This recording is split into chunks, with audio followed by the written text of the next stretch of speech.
नमस्कार। क्या भगवान मांस मदिरा खाने वालों की पूजा स्वीकार करते हैं? क्या कहते हैं पुराण? आइए जानते हैं। दोस्तों, आज के समय में सभी लोग किसी न किसी रूप में मांसाहारी भोजन का सेवन जरूर करते हैं। परंतु क्या आपने कभी सोचा है कि जो मनुष्य मांसाहारी भोजन करता है और फिर ईश्वर की पूजा करता है, क्या ऐसे मनुष्य की पूजा ईश्वर स्वीकार करते हैं? इसका वर्णन स्कंद पुराण और भगवत गीता जैसे हिंदू धर्म ग्रंथों में विस्तार से किया गया है। स्कंद पुराण काशी खंड 3 अध्याय में बताया गया है कि जो मनुष्य मांस खाता है उसके जीवन को धिक्कार है। ऐसे मनुष्य को न तो मृत्यु लोक में सुख मिलता है और न ही मृत्यु के बाद दूसरे लोक में सुख मिलता है। साथ ही स्कंद पुराण में एक प्रसंग का और वर्णन मिलता है, जिसके अनुसार जब एक बार सभी देवतागण काशी पहुँचे तो उन्होंने देखा कि एक बाघ जैसे हिंसक पशु भी वहाँ घास खा रहे हैं। इसके अलावा स्कंद पुराण में यह भी बताया गया है कि यदि भूख से किसी प्राणी की मृत्यु होने को हो तो भी उसे मांस नहीं खाना चाहिए। इतना ही नहीं, स्कंद पुराण के अनुसार भगवान शिव उन लोगों की भक्ति या पूजा कभी स्वीकार नहीं करते जो लोग मांस मदिरा का सेवन करते हैं। स्कंद पुराण के अलावा वाराह पुराण में भी इस बात का वर्णन मिलता है, जिसके अनुसार भगवान विष्णु के वाराह अवतार पृथ्वी देवी के पूछने पर कहते हैं कि जो मनुष्य मांस का भक्षण करते हैं, मैं न तो उसकी पूजा स्वीकार करता हूँ और न ही उसको अपना भक्त मानता हूँ।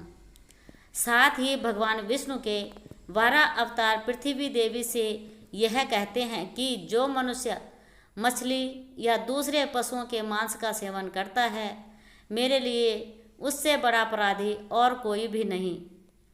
इसके अलावा भगवत गीता में भगवान श्री कृष्ण ने यह भी बताया है कि मनुष्य को क्या खाना चाहिए और क्या नहीं।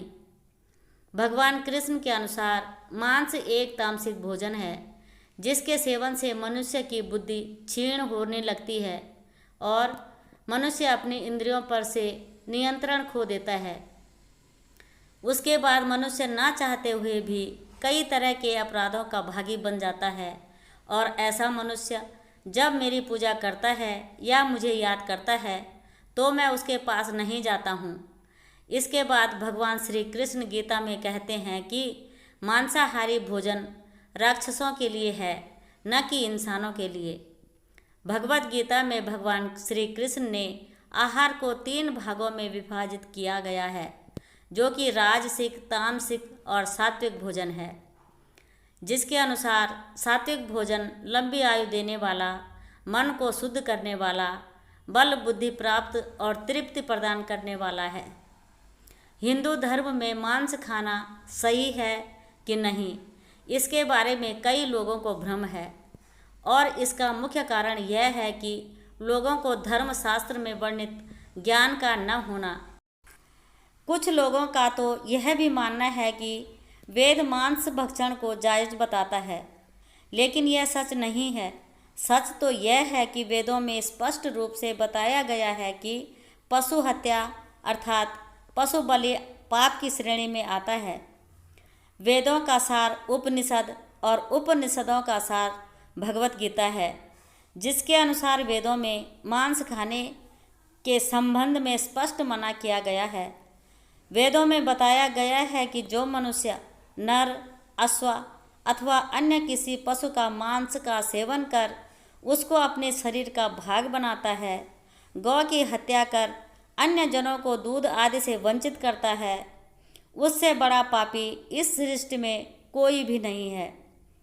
यजुर्वेद में बताया गया है कि सभी मनुष्यों को परमात्मा के सभी रचनाओं को अपनी आत्मा के समान तुल्य मानना चाहिए, अर्थात वे अपने जैसे हित चाहते हैं उसी तरह अन्य का भी हित करें।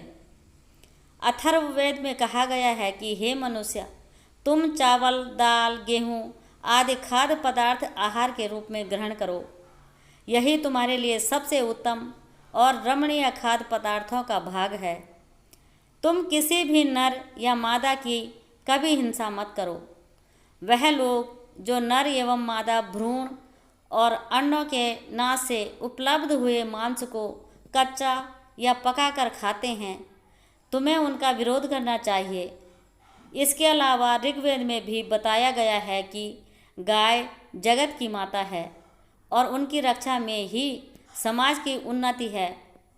मनुष्य को उनके समान सभी 4 पैर वाले पशुओं की रक्षा करनी चाहिए। वहीं गरुड़ पुराण में भगवान विष्णु पक्षीराज गरुड़ को एक कथा सुनाते हुए कहते हैं कि जो मनुष्य मांस का भक्षण करता है या फिर मदिरा का सेवन करता है, उसकी भक्ति या फिर पूजा कोई भी देवता स्वीकार नहीं करते और ऐसे मनुष्य को ना ही कोई देवता मदद करते हैं। इसलिए मनुष्य को चाहिए कि वह सात्विक भोजन करे ताकि उसके जीवन काल और मृत्यु के बाद भी ईश्वर का शरण मिल सके।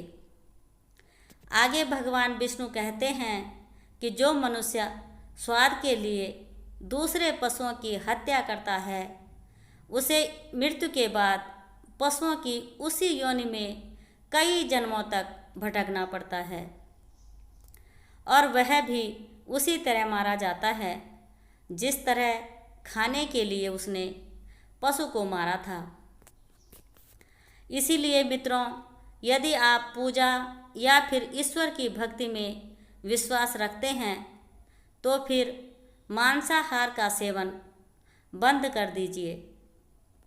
वैसे भी मांसाहार भोजन को वैज्ञानिक रूप से भी उचित नहीं माना गया है। यह मनुष्य को कई तरह के रोगों से भी ग्रसित कर देता है और जहाँ तक धार्मिक मान्यताओं की बात करें, उम्मीद करती हूँ आप लोगों को समझ आ ही गई होगी। जय श्री कृष्णा, जय श्री राधे।